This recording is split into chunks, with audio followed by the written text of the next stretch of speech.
మీ కుటుంబ శాంతి, ఆరోగ్యం, ఆర్థిక అభివృద్ధి కోసం రుద్రాక్ష మహాపూజలో తప్పక పాల్గొనండి. ఇప్పుడే నమోదు చేసుకోండి.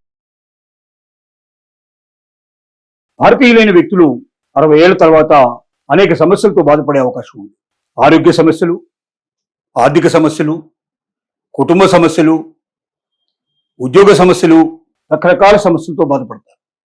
ఇలా బాధపడుతున్న వాళ్ళకి మామూలుగా యువకులుగా ఉండేటువంటి వాళ్ళతో పోల్చి ఆదాయ వనరులు కల్పించడం కన్నా సీనియర్ సిటిజన్కి కొద్దిగా ఎక్కువగా బెనిఫిట్ ఇస్తే బాగుంటుందనే ఉద్దేశంతో భారత ప్రభుత్వం ఇన్కమ్ ట్యాక్స్ విషయం లోపల కొన్ని రిబేట్లు, కొన్ని రకాలైనటువంటి అవకాశాన్ని కల్పించింది. దాంట్లో భాగంగా 60 ఏళ్లకు ఒక స్లాబు, 80 ఏళ్లకు ఒక స్లాబ్. 60 ఏళ్లు దాటిన వాళ్ళకి కొన్ని రకాలైన కొన్ని అవకాశాలు కల్పిస్తే 80 ఏళ్లు దాటిన వాళ్ళకి ఇంకా ఎక్కువ అవకాశాలు కల్పించింది. అవి ఏమిటో కొంచెం మనం వివరంగా చూద్దాం. ఒకటి 2026-27 నుంచి ఇవి అమల్లోకి వస్తాయి. దీంట్లో సీనియర్ సిటిజన్లకి కొత్త పన్ను విధానం కింద సెక్షన్ 87A కింద అధిక రిబేట్ 12 లక్షల ఆదాయం వరకు ఇన్కమ్ ట్యాక్స్ నుంచి రిబేట్ పొందే అవకాశం ఉంది. అది ఎలాగా అంటే దాంట్లో కొన్ని ప్రత్యేకంగా ప్రభుత్వం చెప్పిన వాటిల్లో ఇన్వెస్ట్ చేసినట్టయితే ఆటోమేటిక్గా 12 లక్షల రూపాయల వరకు మనకు ఆదాయం ఉన్నప్పటికీ ₹1 ఇన్కమ్ ట్యాక్స్ కట్టాల్సిన అవసరం లేకుండా మనం ఎగ్జంప్షన్ పొందే అవకాశాలు ఉన్నాయి. ఇందులో సెక్షన్ 87A కింద 12 లక్షల ఆదాయం వరకు పెన్షనర్స్కి అయితే ₹75,000 ప్రామాణిక తగ్గింపు దీనిలో అవకాశం ఉంటుంది. అంటే పెన్షనర్స్కి ఒక విధానం ఉంది, వ్యాపారస్తులకు, ఉద్యోగస్తులకు మరొక రకం, అంటే ఆదాయం పొందేటువంటి వాళ్ళకు మరొక రకమైన ఉంది. పెన్షన్ ఏదైతే ఉందో అది ఆల్రెడీ ప్రభుత్వం దాని లోపల మ్యాక్సిమంగా తగ్గించే ఇస్తుంది కాబట్టి ₹75,000 వరకు వాళ్ళు ఆదా చేయొచ్చు. ప్రతి నెల వాళ్ళకు ₹1,00,000 వస్తే దాంట్లో ₹75,000 వరకు వాళ్ళు ఆదా చేసుకోవడానికి అవకాశాలు ఉన్నాయి. అది ఎట్లా ఆదా చేసుకోవచ్చో ఆ వివరాలు తర్వాత మనకు తెలుస్తాయి. దీని లోపల మాత్రం పెన్షన్లకు ఒక రకంగాను, పెన్షన్ లేని వాళ్ళకు మరొక రకంగాను గవర్నమెంట్ దీన్ని అవకాశాలు కల్పించింది. ఇది ఏప్రిల్ 1, 2026 ప్రారంభమయ్యే మెరుగైన మినహాయింపులు పరిమితులు ఉన్నాయి. దీని లోపల 2026-27 మధ్యలో ఇది వర్తిస్తుంది. అంటే 2026-27 అంటే 2026 ఏప్రిల్ 1వ తారీఖు నుంచి 2027 మార్చి 31వ తారీఖు వరకు దీన్ని ఆర్థిక సంవత్సరం అంటారు. ఈ సంవత్సర కాలంలో వచ్చేటువంటి లాభాలు ఇవి. వయోవృద్ధులు అంటే 60 నుంచి 80 సంవత్సరాల వయసులో వాళ్ళకి కీలక పన్నుల విషయంలో రాయితీలు ఇస్తున్నారని చూస్తే అధిక రాయితీ సెక్షన్ 87A కింద కొత్త పన్ను విధానంలో సీనియర్ సిటిజన్లకు ఇచ్చే పన్ను రాయితీని 12 లక్షల వరకు పన్ను మినహాయింపు పరిధిలోకి తీసుకొచ్చారు. దీని ద్వారా ₹60,000 ఉపశమనం లభిస్తుంది. దీంట్లో 12 లక్షల వరకు కూడా మీరు ఇన్కమ్ ట్యాక్స్ రిబేట్ పొందే అవకాశం ఉంది. ₹60,000 దాకా కూడా పూర్తిగా కట్టాల్సిన అవసరం లేకుండా కూడా మీరు బయటపడే అవకాశాలు కూడా ఉన్నాయి. ప్రామాణిక తగ్గింపు అంటే పింఛన్దారులు మరియు కుటుంబ పింఛన్దారులు తమ పరిధిలోకి వచ్చేటువంటి పింఛన్ ఆదాయం నుండి 75,000 వరకు ప్రామాణికంగా తగ్గించుకునే అవకాశాలు ఉన్నాయి. అంటే పెన్షన్ సంబంధించిన వాళ్ళు, అంటే పెన్షనర్లకు వేరే రకమైన స్కీము అమలు చేస్తుంది, పెన్షన్ లేని వాళ్ళకి ఇంకో స్కీమ్ అమలు చేస్తుంది. పెన్షన్ లేని వాళ్ళు తమకు వచ్చే ఆదాయంలో 12 లక్షల వరకు కూడా మినహాయించుకునే అవకాశాలు ఉన్నాయి. కానీ పెన్షన్ వచ్చేటువంటి వాళ్ళకి అంత ఆదాయం రాదు కాబట్టి 1,00,000 మ్యాక్సిమం ఉంటే 1,50,000 ఉంటుంది, అంతకన్నా ఎక్కువ ఉండదు.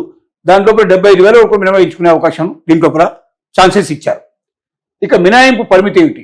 పాత విధానంలో 60 నుంచి 79 ఏళ్ల వారికి 3 లక్షలు మరియు 80 ఏళ్ళు పైబడిన వారికి 5 లక్షల వరకు మినహాయింపు కొనసాగుతుండగా కొత్త పన్ను విధానంలో అసెస్మెంట్ సంవత్సరంలో ఈ పన్నును 3 లక్షల నుండి 4 లక్షలకు పెంచారు. అంటే ఏంటి ఇక్కడ జరిగేది? పాత పన్ను విధానంలో ఏముంది మనకంటే 60 నుంచి 79 సంవత్సరాల మధ్యలో ఉండేటువంటి వాళ్ళకి 3 లక్షల వరకు వారు ₹1 ఇన్కమ్ ట్యాక్స్ కట్టాల్సిన అవసరం లేదు. 3 లక్షల ఆదాయం వచ్చినా ₹1 కట్టాల్సిన అవసరం లేదు. అలాగే 80 ఏళ్ళు పైబడ్డ వాళ్ళకైతే 5 లక్షల వరకు కూడా వాళ్ళు ₹1 కట్టాల్సిన అవసరం లేదు. కానీ కొత్త విధానంలో ఏం చేశారంటే ప్రాథమిక మినహాయింపు నుంచి 3 లక్షల నుంచి 4 లక్షల వరకు పెంచారు దీన్ని. అంటే అంతకుముందు 3 లక్షలు ఉన్నదాన్ని ఇప్పుడు 4 లక్షలు చేశారు. అలాగే 5 లక్షలు ఉన్నదాన్ని కూడా పెంచారు. ఎందుకంటే పాత విధానానికి కొత్త విధానానికి మధ్యలో తేడా తీసుకొచ్చారు, కొంత పెంపుదల తీస్తారు. ఎందుకంటే ఖర్చు పెరిగిపోతుంది, ఇంకా ఆదాయం అయితే పెరగదు, సీనియర్ సిటిజన్కి ముఖ్యంగా ఆరోగ్య పరిస్థితులు దెబ్బతింటాయి. కాబట్టి అలాంటి వాళ్ళని దృష్టిలో పెట్టుకొని ఈ రకమైనటువంటి రాయితీలు, లాభాలు కలిగించారు. వైద్య తగ్గింపులు సీనియర్ సిటిజన్ సెక్షన్ 80D కింద కొత్త ఆరోగ్య బీమా వైద్య ఖర్చుల కోసం 50,000 వరకు క్లెయిమ్ తగ్గించుకునేందుకు అవకాశం ఉంది. సీనియర్ సిటిజన్స్ ఎవరైనా సరే వైద్యం కోసం వాళ్ళు ఇన్సూరెన్స్ చేసుకున్నట్టయితే, అంటే మెడికల్ ఇన్సూరెన్స్ తీసుకున్నట్టయితే 50,000 వరకు కూడా వాళ్ళకి వచ్చే ఇన్కమ్ ట్యాక్స్ నుంచి 50,000 మినహాయిస్తారు. వాళ్ళు దానికి పన్ను కట్టాల్సిన అవసరం లేదు. ఇలాంటి అవకాశాలు కల్పించారు. ITR దాఖలు నుండి మినహాయింపు అంటే ఇన్కమ్ ట్యాక్స్ రిటర్న్స్ అంటారు. ITR అంటే ఇన్కమ్ ట్యాక్స్ రిటర్న్స్. ప్రతి సంవత్సరం కూడా ప్రతి ఒక్క వ్యక్తి తనకి ఎంత ఆదాయం వస్తుంది, ఎంత ఖర్చు పెట్టాడు, తన దగ్గర ఎంత మిగిలిందనే విషయాన్ని ఐటీఆర్ రూపం లోపల వాళ్ళు ఇన్కమ్ ట్యాక్స్ సబ్మిట్ చేయాలి. కానీ దీంట్లో ఏం చేశారంటే 75 సంవత్సరాలు అంతకం పెంచిన వ్యక్తులు ఎవరు కూడా ఐటీఆర్ దాఖలు చేయాల్సిన అవసరం లేకుండా ఎగ్జంప్షన్ ఇచ్చేశారు. అంటే వాళ్ళు ప్రతి సంవత్సరం కూడా ఇంత ముందులాగా ఇన్కమ్ ట్యాక్స్ డిపార్ట్మెంట్ కి రిటర్న్స్ దాఖలు చేయాల్సిన అవసరం లేకుండా ఎగ్జంప్షన్ వాళ్ళకి ఇచ్చేశారు. అలాగే 75 అంతకంటే ఎక్కువ వయసు ఉండి ఒకే బ్యాంక్ నుండి కేవలం పెన్షన్ మరియు వడ్డీ ఆదాయం మాత్రమే పొందుతున్న నివాసితులు ఆదాయ పన్ను రిటర్నులు దాఖలు చేయడం నుండి మినహాయింపు పొందుతారు. ఎందుకంటే బ్యాంకులు మూలం వద్ద పన్నులు తగ్గిస్తాయి. బ్యాంకులు ఒకే బ్యాంకులో ఉండి వాళ్ళు అక్కడి నుంచే వాళ్ళ యొక్క పెన్షన్ తీసుకుంటూ ఉన్నట్టయితే అలాంటి వాళ్ళు మళ్ళీ ఐటీఆర్ సబ్మిట్ చేయాల్సిన అవసరం లేదు.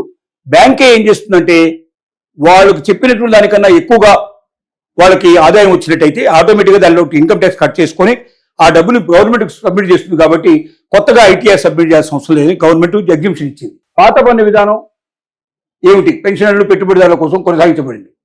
60 నుంచి 79 ఏళ్ల వయసు వారికి 3 లక్షల వరకు ప్రాథమిక మినహాయింపుల వరకు అవకాశం ఇచ్చింది. అంటే పాత పన్ను విధానంలో ఏమున్నది దీంట్లో అంటే 60 నుంచి 79 ఏళ్ల వయసు వారు 3 లక్షల వరకు వాళ్ళు ₹1 ఇన్కమ్ ట్యాక్స్ కట్టాల్సిన అవసరం లేదు. 80 నుంచి ఆ పైన వయసు ఉన్న వాళ్ళు 5 లక్షల వరకు ప్రాథమిక దాని నుంచి మినహాయింపు ఇచ్చారు. అంటే 5 లక్షల వరకు వాళ్ళు ₹1 కట్టాల్సిన అవసరం, 5 లక్షల ఆదాయం వచ్చినా ₹1 ఇన్కమ్ ట్యాక్స్ కట్టాల్సిన అవసరం లేదు. వడ్డీ తగ్గింపు 80 అంటారు. బ్యాంకులు పోస్ట్ ఆఫీస్ నుండి వచ్చే వడ్డీ ఆదాయంపై 50 ఏళ్ల వరకు తగ్గింపు లభించేది. ఇది కొత్త విధానంలో వర్తించదు. ఇప్పుడు దీంట్లోనే బాగా పెంచారు కాబట్టి కొత్త విధానంలో ఇక ఇంత ముందులాగా 80 కింద బ్యాంకులు కానీ పోస్ట్ ఆఫీస్ కానీ ఫిక్స్డ్ డిపాజిట్ చేసుకుంటే దాని మీద ఏదైతే వడ్డీ వస్తుందో ఆ వడ్డీ ఇంతకుముందు ₹50,000 వరకు ఎగ్జంప్షన్ ఉండేది. ఇప్పుడు దీంట్లోంచి ఆ ఎగ్జంప్షన్ తీసేశారు. ఇప్పటి నుంచి దీంట్లోనే ఎక్కువ 12 లక్షల వరకు అవకాశం కల్పించారు. కాబట్టి అట్లాంటివి ఏమైనా వస్తే అందులోనే కలిపేస్తారు. 12 లక్షల కన్నా మించినప్పుడు ఆటోమేటిక్గా దాని దగ్గర డబ్బులు వసూలు చేస్తారు. ఈ అవకాశాన్ని కల్పించారు. ఏదేమైనప్పటికీ సీనియర్ సిటిజన్స్ పట్ల ప్రభుత్వం వహించినటువంటి ఏదైతే శ్రద్ధ ఉందో అది హర్షించదగిన విషయం. దీన్ని దృష్టిలో పెట్టుకుని ప్రతి సీనియర్ సిటిజన్ అర్థం చేసుకొని తన భవిష్యత్తు ఎట్లా మలుచుకోవాలో వ్యవహరిస్తే తనకు ఆదాయం పెరుగుతుంది. అలాగే తనకు ఖర్చులు కూడా తగ్గించుకునే అవకాశం ఉందని మనం మనవి చేస్తున్నాం.